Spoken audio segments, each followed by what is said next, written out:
So this is an Addiesdive watch. I'm wearing it now. This has just absolutely blown my mind in terms of making it crystal clear just what buying direct from a Chinese manufacturer gives you in terms of value for money compared to high street brands at the same kind of price point.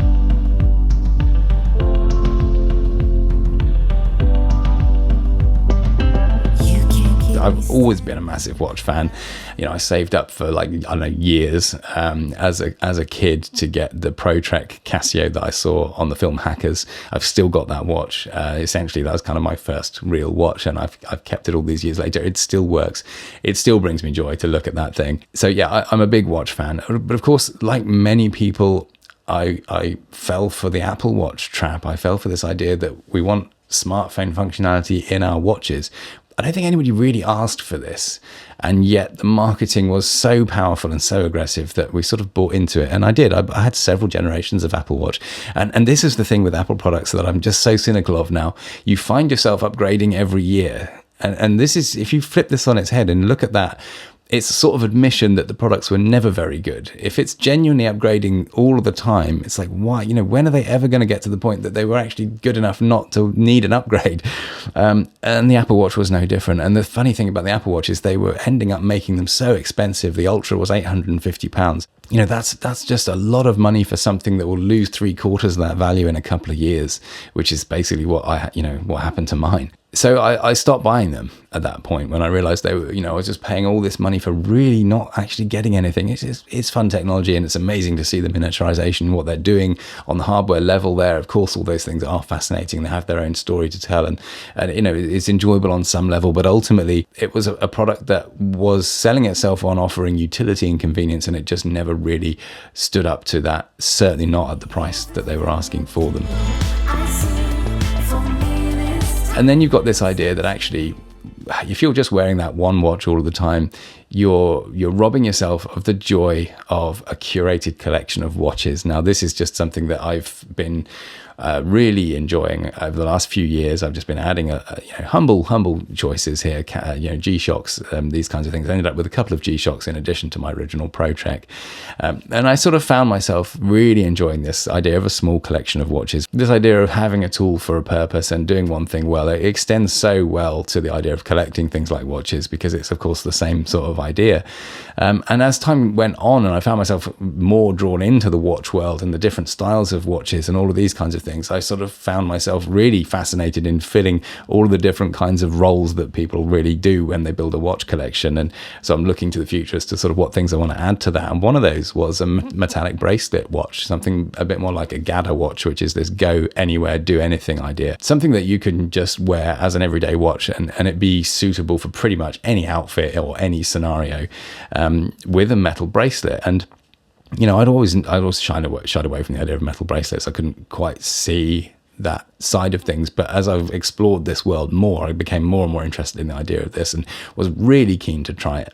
And again, we're seeing this kind of modern approach to things as reducing barriers of entry to things.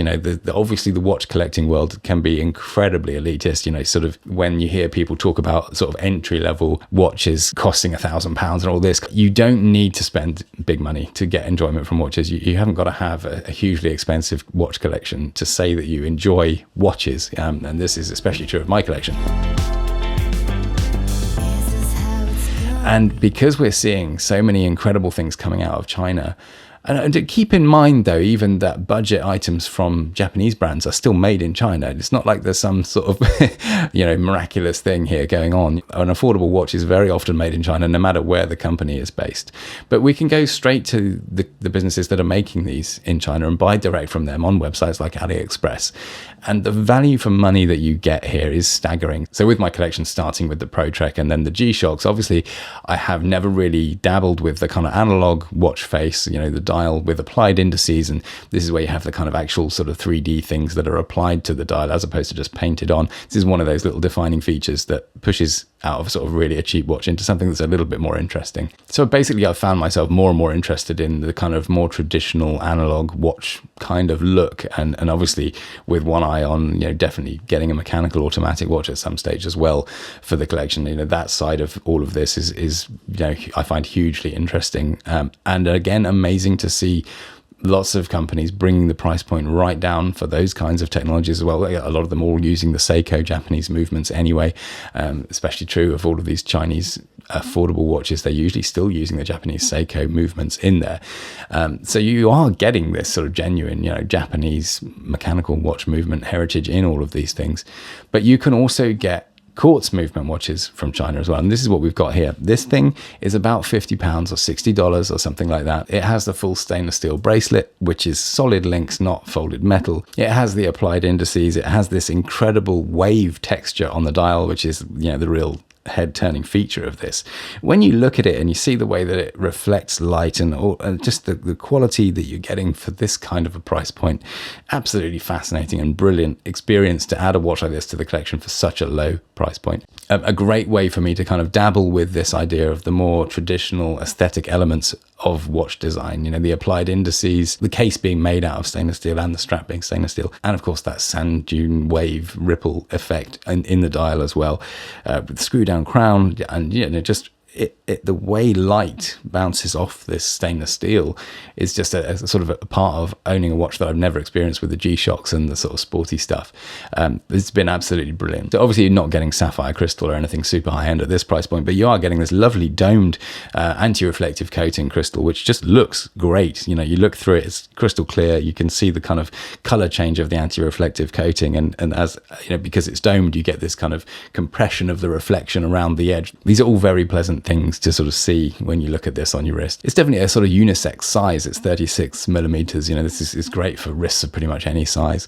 I think probably my preference is I'd probably like it slightly larger, but just as a sort of general, very versatile, this will work on pretty much any wrist size. I think this is absolutely fantastic. But what's interesting about Addiesdive as a brand is if you look at their website, they've got this incredible catalogue of different watches, all unreal value, and the build quality and this one has sort of proved to me that these are legitimate. Like there's you're getting a high quality thing here, and they got mechanical watches as well, and on this sort of homage idea where you've got a range of designs that obviously are sort of replicas of they're not exactly the same, but they're the same sort of look as some of the big names.